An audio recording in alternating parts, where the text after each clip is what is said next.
This is Germany's first ever high-speed train, the original generation of the ICE. Today I'll be taking a ride on this 30-year-old train, travelling between two of Germany's biggest cities, Frankfurt and Berlin. Let's see if this old train still lives up to Germany's high standards in first class, on what is one of the world's most famous railway brands. There's even time to check out the Onboard meal service, so join me for a speedy ride through Germany. Welcome to Frankfurt am Main Hauptbahnhof, Germany's busiest station and a key hub for domestic and international rail travel. Before we head inside, let's just take a moment to appreciate the beautiful 1880s entrance hall, a building that looks spectacular even in the dullest of weather, such as today. Inside this building, you can find all the standard features of a major German railway station. There's a staffed ticket office here to the left, as well as the DB lounge, though I can't use this with my ticket. Moving on to the platforms allows a view of the 5 spectacular train sheds here. This is also where you can find a large variety of shops and food outlets, including the ever ubiquitous McDonald's and other typical German brands. Rather interestingly, this station is involved in a partnership scheme, namely with Gare du Est in Paris and Tokyo's main station. Frankfurt Hauptbahnhof has a lot of tracks, 28 in total, for the large variety of frequent services the station sees. Most of the regional services are operated by DB Regio, though other operators serve the station too. For example, Hessische Landesbahn operates services to Hanau and Aschaffenburg, while the private operator Vias runs a number of routes out of here. You'll also see occasional services to France, operated by the French national operator SNCF. This one is bound for Marseille on the Mediterranean coast. My train will be operated by DB Fernverkehr, the branch of Germany's national rail operator dedicated to long-distance and high-speed trains. These ICE trains cover all corners of Germany, serving the biggest cities in the country. There are even some international routes to Switzerland, Austria, Belgium and France. The ICE is one of the most recognisable railway brands anywhere in the world, with the 3 letters standing for Intercity Express. My train today will be ICE 598, the 1414 to Berlin Ostbahnhof. This train has already had a long journey, having set off from Munich this morning around 4 hours prior. ICE trains began operation in May 1991, with service based around the then brand new Kassel-Wilhelmshöhe station and the Hanover to Würzburg high-speed line, both of which we'll be seeing today. The first generation train was creatively named the ICE 1, with its iconic wedge-shaped cab still looking great all these years on. I'll be travelling first class today, and have a seat reservation here in coach 11. Both first class and second class have 6-seater compartments, but I'll be travelling in the open area today, as it's better for filming. Seating is in a 2+1 layout as you'd expect. I would have shown this here, but for some reason I decided to film the floor. My seat is number 55, a forward-facing single seat.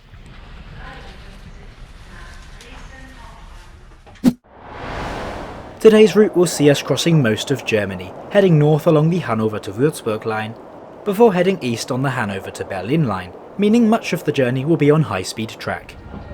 The journey is scheduled to take 4 hours and 11 minutes, covering 573 kilometres or about 356 miles. Departure from Frankfurt am Main is 7 minutes behind schedule at 14:21. Our journey begins heading southwest as the train tries to navigate the busy junctions in the city.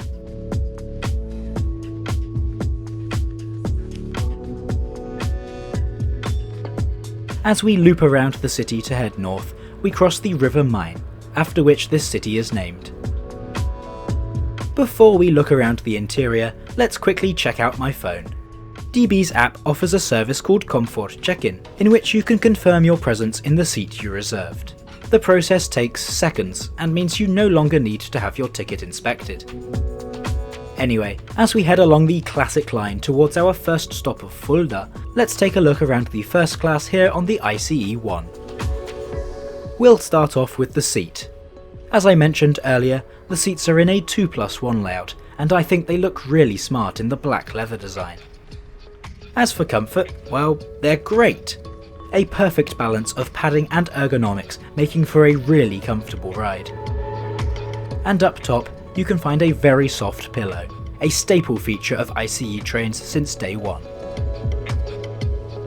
Each seat gets a pair of wide folding armrests. Beside the seat, you'll find a lever to control the generous recline. And beneath, there's another lever, this one controlling the adjustable seat base, allowing for improved thigh support.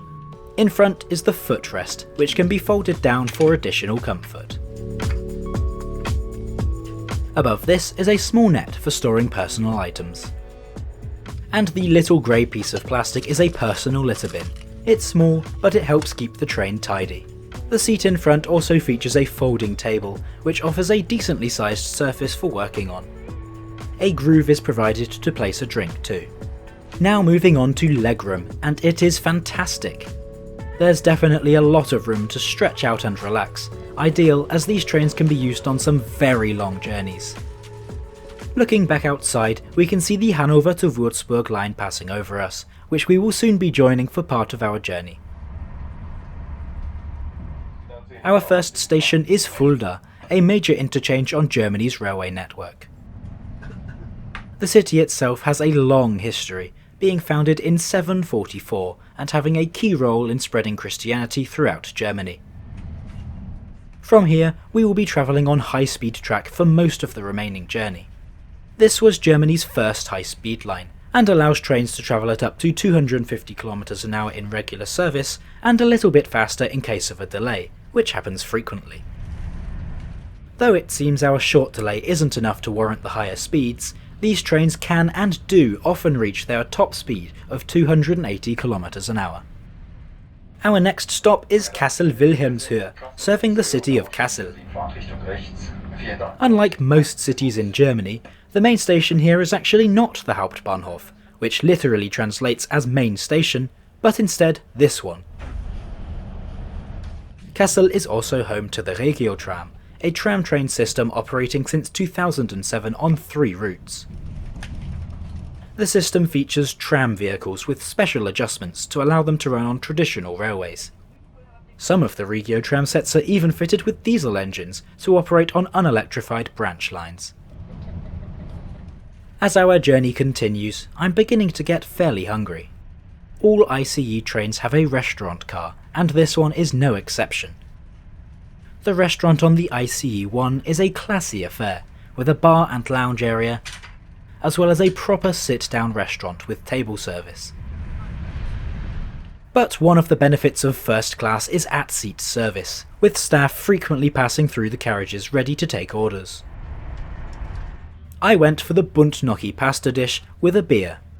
Note that many dishes on the DB Bordrestaurant menu are seasonal, so this one is no longer available.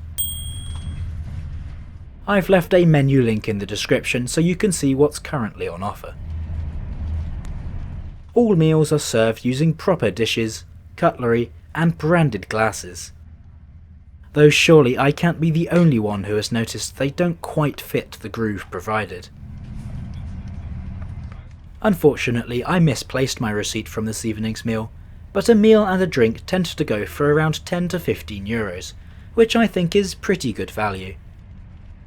This station is Hildesheim Hauptbahnhof, where we briefly leave one high-speed line to change to another.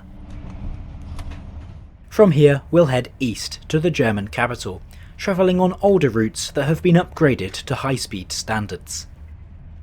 Now let's talk about the future for these old ICE trains. From 2020, the role of the ICE1 has somewhat diminished, with the arrival of newer and higher capacity ICE4 units displacing them from the busiest routes. Most of the original sets are being shortened from 12 car to 9 car, and receiving a light overhaul known as LDV or Lebensdauerverlängerung, which translates as lifespan extension. By 2030, they're expected to be fully replaced by ICE3 Neo and ICE4 units, as well as DB's new Talgo trains. Who knows, there may even be an ICE 5 by then too.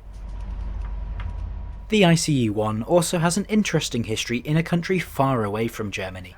In 1993, a modified ICE 1 set was shipped to the United States, where it was showcased on trains between New York and Washington DC. It was also hauled around other parts of the country by a diesel locomotive. Despite this excursion leaving positive impressions, no orders were made. Instead, a consortium of Bombardier and Alstom won the order, resulting in the Acela Express. We're now approaching Braunschweig Hauptbahnhof in a city historically known as Brunswick. The station opened in 1960, replacing an older station that was difficult to serve due to being a terminus as well as being overcapacity. Despite the weather being pretty miserable today, these trains are fitted with effective sunblinds. And if you need more light, then an individual reading light can be found above all seats. There's also a coat hook located above your seat next to the window. Lastly, a European-style power socket can be found beneath the seat, one for each passenger. Luggage storage can be found in the form of sizable overhead luggage racks, which would have no problem handling even the largest of bags. Strangely, there are no luggage stacks in first class, only in second class. However, any heavier items should be able to fit in between seats. And I nearly forgot to mention, whilst meals in first class are not complimentary, you will get a little sweet treat. Normally, either a small piece of chocolate or some sort of biscuit. As we are now winding through Berlin's suburbs, it's time to talk about how much this journey cost. I paid €65.90 for a one-way first class ticket, valid only on this train. I think this is a great price for a high-speed journey of this length, especially for first class. As we head into the German capital, we pass Berlin-Charlottenburg, where a Euronight sleeper train is waiting to depart for Vienna, Budapest and the Ukrainian border. This was actually my connection, so I was relieved to see that I was going to make it. Germany's railways often get a bad reputation for terrible reliability, and I've definitely experienced that in the past. However, it seems like I was lucky today, as we are only running a couple minutes behind schedule. The ride through Berlin is certainly a lot slower than on the high-speed sections earlier, but this does allow for a great view of the city. This station is Berlin Zoologischer Garten, which historically was the terminus for the Siberiak, a long-distance train that ran all the way through Siberia to Novosibirsk in Russia, among other destinations such as Sochi and various cities in Kazakhstan. The large modern construction of Berlin Hauptbahnhof eventually comes into view, and we pull into the station 2 minutes late at 18:27.